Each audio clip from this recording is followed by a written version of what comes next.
Hi all, നമ്മളിപ്പോൾ Idukki medical കോളേജിലെ first year MBBS വിദ്യാർത്ഥികൾക്കൊപ്പമാണ് നിൽക്കുന്നത്.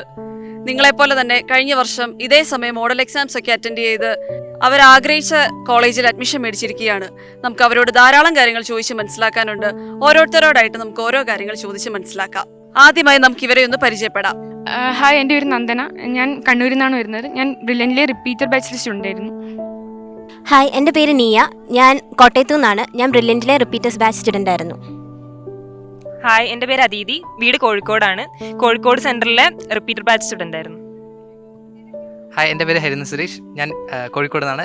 ഞാൻ കഴിഞ്ഞ വർഷം ബ്രില്യൻ്റ് D ബ്ലോക്കിലെ R2 ബാച്ചിലായിരുന്നു. ഹലോ, എൻ്റെ പേര് നവനീത്. ഞാൻ ആലപ്പുഴയിൽ നിന്ന് വരുന്നു. കഴിഞ്ഞ വർഷത്തെ റിപ്പീറ്റർ ബാച്ചിലെ സ്റ്റുഡൻ്റ് ആണ്. ഹലോ, എൻ്റെ പേര് അനുപമ. ഞാൻ പാലക്കാട് നിന്ന് വരുന്നു. കഴിഞ്ഞ വർഷം ബ്രില്യൻറ്റ് പാല റിപ്പീറ്റർ സ്റ്റുഡൻ്റ് ആയിരുന്നു. ഹായ്, എൻ്റെ പേര് ഐശ്വര്യലക്ഷ്മി. ഞാൻ പാലക്കാട് നിന്ന് വരുന്നു. റിപ്പീറ്റർ ബാച്ച് സ്റ്റുഡൻ്റ് ആണ്. ഹായ്, എൻ്റെ പേര് ആര്യ അർച്ചന. ഞാൻ മലപ്പുറത്തു നിന്നാണ്. കോഴിക്കോട് സെൻറ്ററിലെ J7 ബാച്ച് ആണ് പഠിച്ചത്. നമ്മളിപ്പോൾ മോഡൽ എക്സാമുകൾ അറ്റൻഡ് ചെയ്തുകൊണ്ടിരിക്കുന്ന സമയമാണല്ലോ. ഓൾ യൂണിറ്റ്സിലേക്ക് കടന്നിരിക്കുന്ന നമ്മൾക്ക് ഇവരെങ്ങനെയാണ് ഓൾ യൂണിറ്റ്സ് എക്സാമിന് വേണ്ടിയിട്ട് പ്രിപ്പയർ ചെയ്യുന്നതെന്നുള്ളത് ഇവരോട് തന്നെ നമുക്ക് ചോദിച്ച് മനസ്സിലാക്കാം. ഐശ്വര്യ, എങ്ങനെയാണ് പ്രിപ്പയർ ചെയ്തത്? ഞാൻ മാക്സിമം ക്വസ്റ്റ്യൻസ് ചെയ്യുമായിരുന്നു. എല്ലാം ഫിസിക്സ്, കെമിസ്ട്രി, ബയോളജി എല്ലാത്തിലും മാക്സിമം ക്വസ്റ്റ്യൻസ് ചെയ്ത് തന്നെ പ്രാക്ടീസ് ചെയ്ത് ഡെയിലി പ്രാക്ടീസ് ചെയ്യുമായിരുന്നു.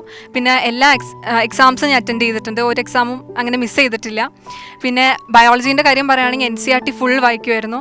സമ്മറിയും എല്ലാം ഇൻക്ലൂഡിങ് ടെക്സ്റ്റ് ബാക്ക് ക്വസ്റ്റ്യൻസും എല്ലാം അങ്ങനെ ചെയ്തിട്ടാണ് ചെയ്തത്. പിന്നെ എക്സാംസിനൊന്നും അധികം ചില സമയത്തൊക്കെ നല്ല മാർക്കൊക്കെ കുറഞ്ഞിട്ടുണ്ട്. എന്നാലും മാക്സിമം ട്രൈ ചെയ്യായിരുന്നു അവസാനം വരെ. പിന്നെ മോഡലും പ്രീ മോഡലും എല്ലാം ചെയ്യുമായിരുന്നു. എക്സാംസ് ഒക്കെ അറ്റൻഡ് ചെയ്യുമായിരുന്നു. മോഡൽ എക്സാമിന്റെ പീക്ക് ടൈമിലൂടെ നമ്മൾ കടന്നു പോയിക്കൊണ്ടിരിക്കുകയാണല്ലോ. ആ സമയത്ത് പലവിധ മാനസിക സംഘർഷങ്ങളിലൂടെ നമ്മൾ കടന്നു പോകാറുണ്ട്. നമുക്ക് ഇവരോട് ചോദിച്ച് മനസ്സിലാക്കാം എങ്ങനെയാണ് ഇവരതിനെ എല്ലാം ഓവർകം ചെയ്തതെന്ന്. ഹരിനന്ദിനോട് നമുക്ക് ചോദിച്ച് മനസ്സിലാക്കാം. മോഡൽ എക്സാമിന് നമുക്ക് മാർക്ക് കൂടുകയും ചെയ്യും, കുറയുകയും ചെയ്യും. കുറയുന്ന ടൈമിൽ നമ്മൾ പാരൻസിൻ്റെ സപ്പോർട്ട്, വാർഡൻ്റെ സപ്പോർട്ട്, മെൻറ്റേഴ്സിൻ്റെ സപ്പോർട്ടൊക്കെ യൂസ് ചെയ്യുക. പിന്നെ തെറ്റിപ്പോയ ക്വസ്റ്റ്യൻസ്, മാർക്ക് കുറയാനായിട്ടുള്ള തെറ്റിപ്പോയ ക്വസ്റ്റ്യൻസിൻ്റെ അന്ന് തന്നെ ക്വസ്റ്റ്യൻ ഡിസ്കഷനിൽ ക്ലിയർ ചെയ്യാൻ നോക്കുക. എന്നിട്ടും ക്ലിയർ ആയിട്ടില്ലെങ്കിൽ ഫാക്കൽറ്റീസിൻ്റെ സപ്പോർട്ടും കൂടി നോക്കുക. നീറ്റ് എക്സാം അടുത്തുകൊണ്ടിരിക്കുന്ന ഈ സമയത്ത് പഠനത്തോടൊപ്പം മറ്റെന്തൊക്കെ കാര്യങ്ങൾ ചെയ്യണം എന്നുള്ള കാര്യങ്ങൾ ഇവരോട് നമുക്ക് ചോദിച്ച് മനസ്സിലാക്കാം. പഠിത്തം മാത്രമല്ല, നമ്മൾ ആരോഗ്യം നോക്കണം. പിന്നെ ഫുഡൊന്നും സ്കിപ്പ് ചെയ്യാതെ നമ്മൾ കൃത്യസമയം കഴിക്കണം.